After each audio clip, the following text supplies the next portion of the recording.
Hi guys, I'm back for another first impression review. I'm going to be reviewing the new e.l.f. HD Studio foundations and concealer. So I have the HD Mattifying Cream Foundation. I picked up two colors because I wasn't sure if I would be either buff or sand. These retail for $6 on the e.l.f. website.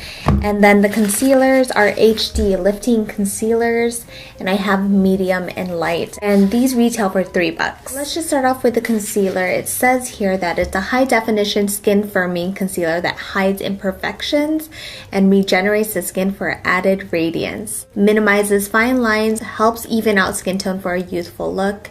Infused with vitamin C, green tea, and mulberry for lifting and soothing. And as you can see, I have many flaws on my face.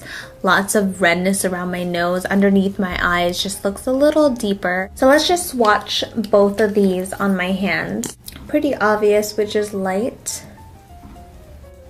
And it seems to have good coverage. The shades are significantly different. I think it's kind of a drastic change between the two.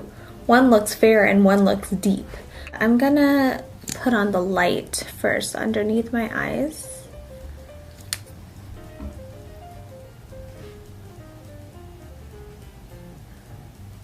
Put this around my nose. I do have some redness on my cheeks, but I don't want to conceal that because I want to see also the coverage of the foundation.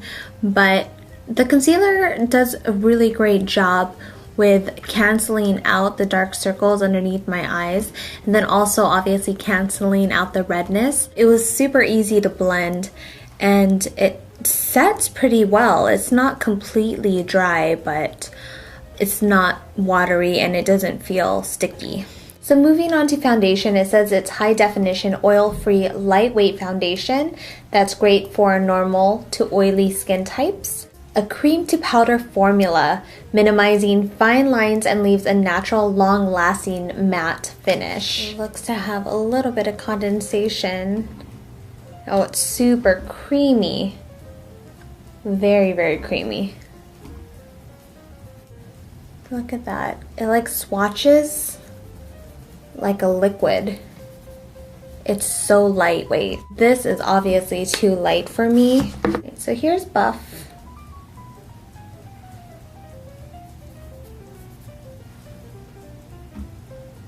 I think, yeah, I'm closer to buff.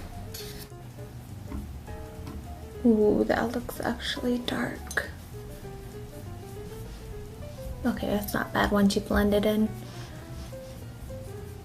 Now just feeling the consistency of it, it's turning into a liquid, not even a cream anymore because it's super thin.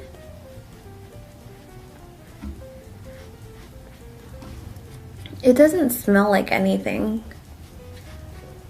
It seems to be blending in pretty well. It doesn't feel like it's set from cream to powder. But I think it does a good job evening out my skin tone. It was easily blendable, at least by using the sponge. And I'm not sure if it's done setting yet, maybe not, but it doesn't look like a matte finish so far.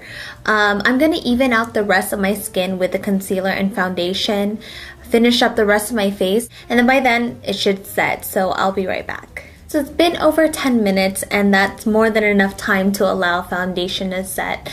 Now, I still don't feel like it's a powder finish. It feels like it's maybe a satin finish. And this is an HD camera, HD foundation. What do you guys think? This is with one layer of foundation. I think it looks pretty good. All right, so we have to do the flash photography test. Now when I turn off this light in front of me, I feel more shiny. Can you guys see the light reflecting off my skin? I mean, it's a beautiful glow, but it's just not matte at all. Anyways, let's take a picture and see what this looks like. Whoa, I look super shiny. Okay, I'm gonna put a little bit of setting powder just in my T-zone. That looks a lot better. Well, we're gonna wear this throughout the day. It is almost 11:45 in the morning. I'll check back in a few hours. It is almost 1 o'clock. I wanted to show you what the foundation looks in natural light, and it looks really nice. It's smooth. It's not the highest coverage. You could still see my zit, and I did put a dab of concealer on there, so it didn't conceal it completely. But around my nose, everything is even toned. Now, it still doesn't look matte or feel matte. It feels like a cream foundation. I'll check back in a few hours. It's been quite a few hours. It's almost 6 o'clock in the evening. In person, the foundation looks pretty good. I am starting to look shiny. The foundation on my nose has pretty much rubbed off. And as you can see earlier, it didn't do too well concealing my zit. The blush stayed on pretty well. Now I am just gonna touch up a little bit around my nose area. Let's see how this builds. So that was a very simple touch up. I like that as I build it on top of what I already had, or lack of, it didn't look cakey. Everywhere else looks really good, so I am gonna check back at the end of the night and then I'll let you know my final thoughts. It's the end of the day, it's 10 p.m. I straight up look oily, especially on my T-zone. Now I did put a setting powder in the very beginning of the day, but my oil just powered right through the foundation and right through the powder. Definitely does not give me a long-lasting matte finish. Several hours ago I did touch up around my nose and also my zit area. My zit area is still it's starting to peek through my nose. The redness is also starting to peek through. So yeah, it's just not the longest lasting foundation by itself. So my final thoughts on the product, it definitely does not do what it claims. Number one, it's not a matte foundation. Two, it's not a long-lasting matte foundation. And lastly, it claims to be a cream to powder. It doesn't even finish close to a powder. But there are several things I like about it. Number one, I love how easy it is to apply, especially with the sponge that it comes with. It glides on real smooth. It's fast. It evens out your skin tone right away. It just needs a lot of work with oil control. So if you do have combination to oily skin, I highly recommend you touch up throughout the day with a setting powder.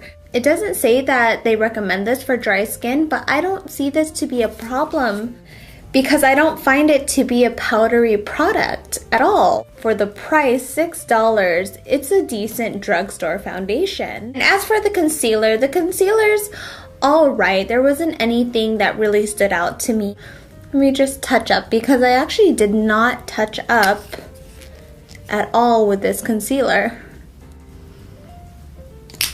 So it touches up nice and easy, and it's only $3, so I mean, you can't go wrong if you're just looking for an affordable concealer and just something to have in your purse. All in all, it's not a horrible product. It's just not a product that I would purchase again. So those are my thoughts on the HD e.l.f. products. If you've tried these, let me know your thoughts in the comments below, and also let me know what video you would like to see next. I'll talk to you guys later. Bye. The drugstore for on average $13. They don't have a wide color selection. There's only 8 shades, and most of the shades are fair to medium skin tones. And it says that you can wear this by itself or you can use as a setting powder.